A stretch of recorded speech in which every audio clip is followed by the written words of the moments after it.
Hello दोस्तों, कैसे हैं आप सब। आई होप आप सब ठीक होंगे।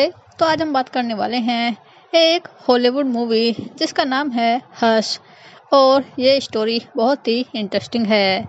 तो आइए शुरू करते हैं। सबसे पहले हमें एक जंगल में एक लकड़ी का घर दिखाई देता है जहाँ मैडी नाम की लड़की रहती है। वह सस्पेंस नॉवल लिखती है जो बहुत ही फेमस है। बट एक बीमारी की वजह से वह सुन और बोल नहीं सकती। बट फिर भी वह बहुत स्ट्रांग है। वह यहाँ अपनी नई बुक लिखने के लिए आई थी ताकि कोई उसे यहाँ डिस्टर्ब न करे। बट यहाँ उसके साथ उसकी एक कैट रहती है जो बहुत ही प्यारी है। इसके बाद एक शाम मैडी की दोस्त सारा उससे मिलने आती है। वह उसके बुक की एंड के बारे में बात कर रही थी और वे बातें करते करते ड्रिंक भी कर रहे थे। इसके बाद जब रात हुई तो सारा वहां से चली जाती है और इधर मैडी घर का डोर बंद कर देती है और अपना काम करने लगती है। बट तभी कुछ मिनट बाद सारा वापस मैडी के घर के डोर पर नॉक करती है। उसकी बॉडी खून से लथपथ थी और वह डरते हुए जोर जोर से डोर पर नॉक करती रही। बट अंदर मैडी को कुछ भी सुनाई नहीं दे रहा था क्योंकि वह बहरी थी। मैडी अपने काम में बिजी थी। इधर सारा अभी भी डोर को खोलने की कोशिश कर रही थी और तभी अंधेरे से एक आदमी बाहर आता है। उसके चेहरे पर एक मास्क लगा हुआ था और वह तेजी से सारा पर चाकू से अटैक करके उसे मार देता है जिससे सारा की डेथ हो जाती है। इसके बाद वह कांच के दरवाजे पर हिट करता है बट इधर मैडी को कुछ भी सुनाई नहीं देता जब उस आदमी ने डोर पर नॉक किया। इधर वह आदमी मैडी को बाहर से ही देखता रहता है। वह हैरान था कि इतनी आवाजें होने के बाद भी उस लड़की ने रिएक्ट कुछ भी क्यों नहीं किया था। वह श्योर होने के लिए डोर पर पंच करता है बट इधर मैडी अभी भी अपने काम में बिजी थी और इधर ये देखकर वह आदमी समझ जाता है कि वह लड़की बहरी है और वह सारा की डेड बॉडी को कहीं छिपा देता है और फिर अपना प्लान शुरू करता है।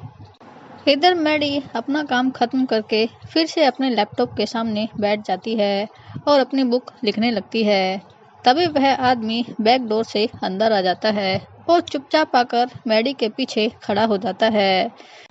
और तभी उसी टाइम मैडी की सिस्टर उसे वीडियो कॉल करती है। ये देखकर वह आदमी इससे बचते हुए एक साइड हट जाता है। इधर दोनों सिस्टर इशारों से बातें कर रही थी बट तभी उसकी सिस्टर मैडी से कहती है, क्या तुम्हारे पीछे कोई है।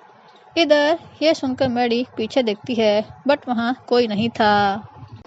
इसके बाद वे दोनों को लैंड कर देते हैं और इधर मैडी पूरे रूम को चेक करती है। इसके बाद मैडी फिर से लैपटॉप पर अपना काम करती है और तभी उसे कुछ अजीब नोटिफिकेशन आते हैं जिनमें उसकी कुछ फोटोज थी जिन्हें देखकर वह हैरान हो जाती है क्योंकि ये अभी अभी कुछ टाइम पहले की फोटोज थी। ये सब देखकर मैडी समझ जाती है कि उसके घर में कोई और भी है और उसका फ़ोन उसने चुरा लिया है। तभी मैडी मेन डोर की तरफ देखती है और अंधेरे में उस पर्सन को देखती है जो स्माइल करते हुए उसका फ़ोन उसे दिखा रहा था। अभी देखकर मैडी तेजी से दौड़कर उसी डोर को बंद कर देती है बट इधर वो आदमी दूसरी तरफ से घर के अंदर जाने का रास्ता ढूंढता है और मैडी जल्दी जल्दी से पूरे घर के दरवाजे और खिड़कियां बंद कर लेती है। इसके बाद मैडी लैपटॉप पर जाकर पुलिस को मैसेज भेजने का ट्राई करती है बट नहीं कर सकी क्योंकि उस आदमी ने इंटरनेट और वाईफाई के वायर कट कर दिए थे। और तभी वह आदमी लाइट का मेन स्विच भी बंद कर देता है जिससे पूरे घर में अंधेरा हो जाता है। तभी वह आदमी खिड़की पर आता है जिसे देखकर मैडी भी वहां जाती है और बाहर देखती है कि उस आदमी ने उसकी कार के चारों टायर पंचर कर दिए हैं जिससे मैडी भाग न सके। मैडी अब चारों तरफ से घिर चुकी थी। उसके पास भागने का कोई रास्ता नहीं था। वह लास्ट में डिसाइड करती है कि वह उससे बात करेगी। तभी वह लिपस्टिक से खिड़की पर लिखती है, मैं तुम्हें नहीं जानती और मैंने तुम्हारा चेहरा भी नहीं देखा है और यदि तुम यहाँ से चले जाओगे तो मैं किसी को कुछ नहीं बताऊंगी। और हाँ, मेरा बॉयफ्रेंड भी बस आने वाला है। इधर वह साइको आदमी ये सब पढ़कर हंसते हुए अपना मास्क हटा देता है और इधर मैडी उसका रियल फेस देखती है जो बहुत ही पागल लग रहा था। तभी वह आदमी विंडो के पास आकर लिपसिंग करते हुए कहता है, मुझे पता है कि तुम लिपसिंग पढ़ सकती हो, तुम्हारा कोई बॉयफ्रेंड नहीं है और तुम गूंगी और बहरी हो। और इधर ये सब समझकर मैडी बुरी तरह से डर जाती है क्योंकि उस आदमी ने उसके बारे में सब कुछ जान लिया था। और इधर वह आदमी फिलहाल के लिए वहां से चला जाता है। इधर मैडी घर के अंदर काफी डरी हुई थी, बट फिर भी वह खुद को स्ट्रोंग करती है क्योंकि वह जानती थी यदि जिंदा रहना है तो उसे कुछ करना ही होगा। इसके बाद वह किचन में जाती है और अपनी सेफ्टी के लिए जो भी हथियार हो सकता था उसे उठा लेती है और फिर ऊपर की तरफ जाती है और एक कॉर्नर में बैठ जाती है। तभी अचानक से वही आदमी फिर से खिड़की पर आकर बार बार जोर से हिट करता है। इधर ये देखकर मैडी डर जाती है क्योंकि खिड़की के पास उसकी दोस्त की डेड बॉडी थी जिसे लेकर वह हिट कर रहा था जो बहुत ही बुरी हालत में थी। इधर ये सब देखकर मैडी काफी टूट जाती है और रोने लगती है। बट तभी मैडी को याद आता है कि सारा अपना फोन अपनी बैक पॉकेट में रखती थी। ये सोचकर मैडी सोचती है यदि उसे उसका फोन मिल जाए तो शायद कुछ हो सकता है। और तभी मैडी एक प्लान बनाती है। तभी वह अपनी कार की की लेती है और विंडो से कार का अलार्म बजाती है जिसे सुनकर वह आदमी कार की तरफ दौड़ता है ये सोचकर कि लड़की वहां है। और इधर मैडी थोड़ी देर के लिए विंडो ओपन करती है और विंडो के पास जाकर सारा की पॉकेट से फोन ढूंढने का ट्राई करती है। वह सभी पॉकेट्स चेक करती है बट उसे कुछ नहीं मिलता। और तभी वह साइको वापिस आ जाता है क्योंकि वह समझ गया था कि ये उस लड़की का प्लान था। तभी वह विंडो के पास आता है और मैडी का हैंड पकड़ लेता है और इधर मैडी इससे खुद को फ्री कराती है और एक हथौड़े से उस आदमी के हाथ पर हिट कर देती है जिससे वह आदमी पेन से चिल्लाने लगता है। और इधर मैडी जल्दी से खिड़की बंद कर लेती है। इधर ये सब देखकर वह आदमी गुस्से में पागल हो रहा था। तभी वह उसी हाथ से सारा का फोन निकालता है और मैडी को दिखाता है। इधर ये सब देखकर सारा काफी टूट जाती है क्योंकि वह अब किसी को कॉल नहीं कर सकती थी बट वह हार नहीं मानती। इसके बाद वह एक और प्लान बनाती है। घर के सामने वाले हिस्से से बाहर निकलकर सारा के घर तक पहुंचना जहां वह अपने बॉयफ्रेंड के साथ रहती थी।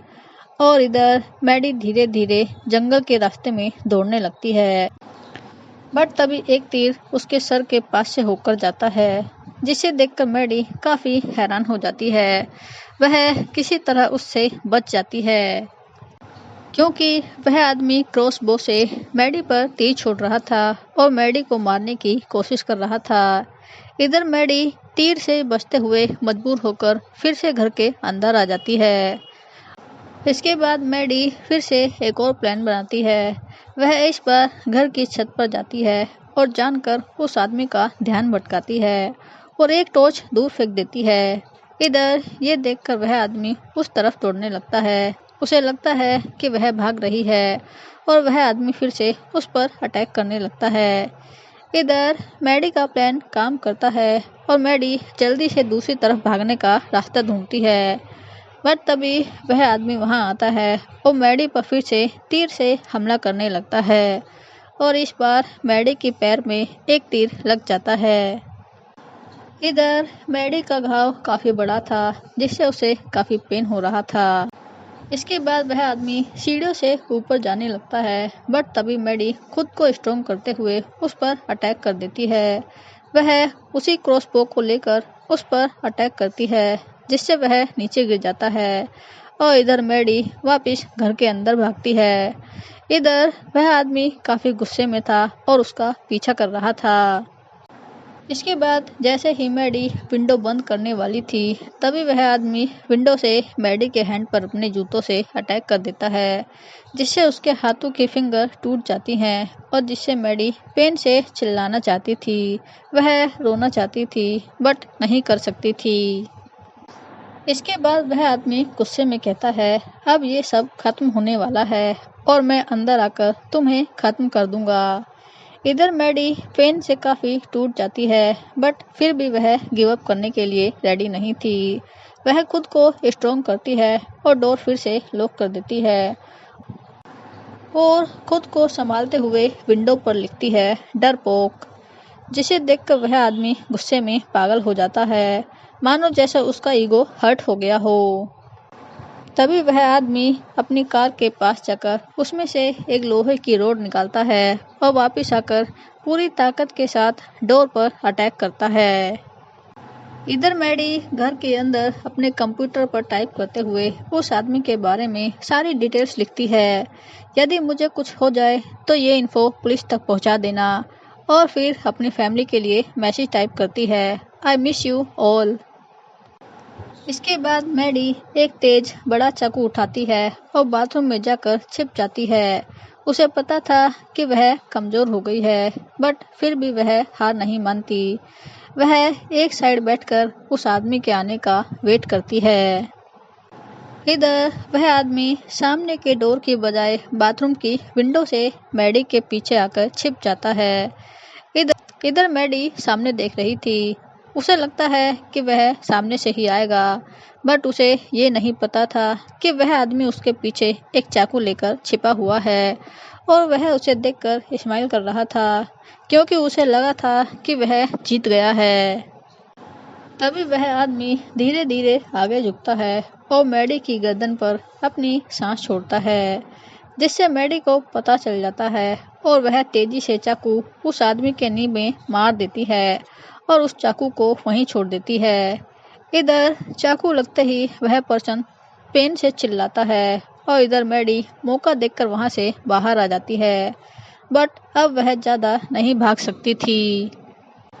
उसका शरीर थक चुका था और वह काफी कमजोर हो गई थी और फाइनली लास्ट में वह नीचे फर्श पर गिर जाती है। वहीं दूसरी तरफ वही घायल आदमी लिम्प करते हुए मैडी की तरफ बढ़ता है, ये सोचकर कि अब वह उसे मार देगा। इधर मैडी बहुत ही बुरी हालत में थी। तभी वह आदमी गुस्से में मैडी की तरफ बढ़ता है और अपने हाथ में चाकू लेकर मैडी पर अटैक करता है, बट तभी मैडी पास रखे एक केमिकल स्प्रे को उठाती है और उसकी आंखों में स्प्रे कर देती है, जिससे केमिकल उस आदमी की आंखों में चला जाता है और वह चिल्लाने लगता है। इसके बाद मैडी एक हाई वॉल्यूम वाला अलार्म उठाती है और उसका बटन ऑन करती है, जिससे पूरे घर में तेज आवाज गूंज उठती है और इधर वह आदमी तेज आवाज से काफी परेशान हो रहा था। वह इस तेज आवाज को बर्दाश्त नहीं कर पा रहा था। उसके कान मानो फटने लगे थे। वह पागलों की तरह चिल्ला रहा था, बट इधर मैडी पर इसका कोई असर नहीं हो रहा था, क्योंकि वह बहरी थी और यही उसकी सबसे बड़ी ताकत बनी। बट तभी वह आदमी मैडी पर अटैक कर देता है, जिससे मैडी नीचे गिर जाती है और वह आदमी तेजी से उस पर अटैक करते हुए उसका गला दबाता है। इधर मैडी इससे खुद को बचाने का ट्राई करती है, बट वह बहुत कमजोर थी। धीरे धीरे उसकी सांसें थमने लगी थी। उसे सब कुछ याद आने लगा था। वह जीने के लिए अपना हाथ पैर इधर उधर मारती है और फाइनली उसे पास पड़ा एक बियर का ओपनर मिल जाता है। तभी मैडी जल्दी से उसे उठाती है और उस आदमी की गर्दन पर मार देती है, जिससे उस आदमी की गर्दन से दूसरी साइड से ब्लड बहने लगता है और वह पेन से उसे छोड़ देता है और लास्ट में मरकर वह मैडी के साइड में गिर जाता है। इधर मैडी तेज सांसें ले रही थी। इसके बाद मैडी धीरे धीरे उस आदमी की पॉकेट से अपना फोन निकालती है और पुलिस को कॉल करती है। हालांकि वह कुछ नहीं बोलती, बट कॉल को ऑन छोड़ देती है ताकि पुलिस को पता चल जाए कि कुछ तो सीरियस है। इसके बाद मैडी धीरे धीरे घर के बाहर आकर बैठ जाती है और हेल्प आने का वेट करती है और फाइनली पुलिस वहां पहुंच जाती है। तो दोस्तों, ये थी बहरी मैडी की कहानी, जिसने कमज़ोर होने के बावजूद भी अपनी जान बचाई और अपनी कमज़ोरी को सबसे बड़ी ताकत बनाया।